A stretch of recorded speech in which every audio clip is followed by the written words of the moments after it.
So I wanted to start off with the video for this week's lessons because we're actually going to start getting into some new material, right? So this is a very important week to make sure you're in Schoology and doing your assignments, okay? There's only 3 of them for the week, and this is the first one, okay?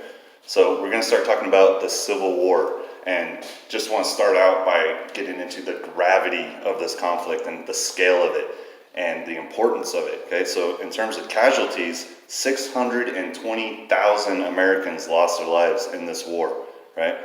And to put that into perspective, in the Revolutionary War, it's only 6,800 casualties in combat, right? About 24,000 altogether died in that war, which still isn't even close, but most of them were due to illness like smallpox and things like that, okay? And even if we look at modern wars, more modern wars like World War II, about 400,000 Americans lost their lives in that global conflict where we're fighting in the Pacific and Europe at the same time.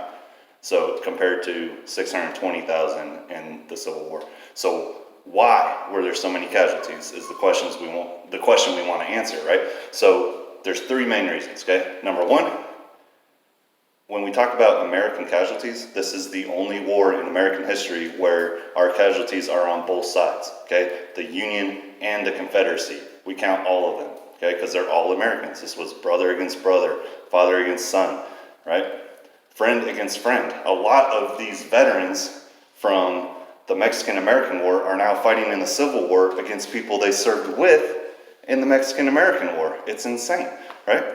So also, number 2, technology. Weapons technology has advanced far past military tactics, okay? So they're still thinking in the same terms of we're gonna line up and shoot at each other. The problem is now the rifles are actually hitting their targets, okay? So technology in rifles has improved drastically, okay? There's rifling in the barrels now. The rounds travel straight, as opposed to with the muskets and the Revolutionary War, you fire it, who knows where it went, right? Okay. So the tactics will eventually catch up towards the end of the war, and they'll start digging trenches and getting behind walls and structures and fighting differently, okay? But at the beginning, it was not that way at all, okay? So lots of casualties because of that, right? And then third, the population of the U.S. at this time has exploded, okay? There are tons of new people here, immigrants coming from all over, especially Europe, places like Ireland we talked about in class, right? The potato famine in the 1850s, tons of people came from Ireland. So the population compared to the Revolutionary War, it's exploded, okay? So those are the main reasons for that. All right, so let's talk about these issues that caused this Civil War. Okay, so on the left side of your screen, you should see, left side? Yeah, left side of your screen, you should see it says tissues are the issues that led to the Civil War. And this is just an acronym to help you remember the issues that caused the Civil War. Okay, so first we have tariffs. And we talked about tariffs a lot in class already, so I won't go too much into it. But these are taxes on imported and exported goods, okay? So we know the North liked this because that means they could sell their stuff for cheaper than their foreign competitors, right? The South didn't like it because they were exporting raw materials and they were still importing a lot of their manufactured goods from Europe, okay? Next, we have industry versus agriculture. We know the North had industry, they were building factories. The South is mainly agriculture, plantation systems, slave labor, right? Growing cotton, okay? Big difference.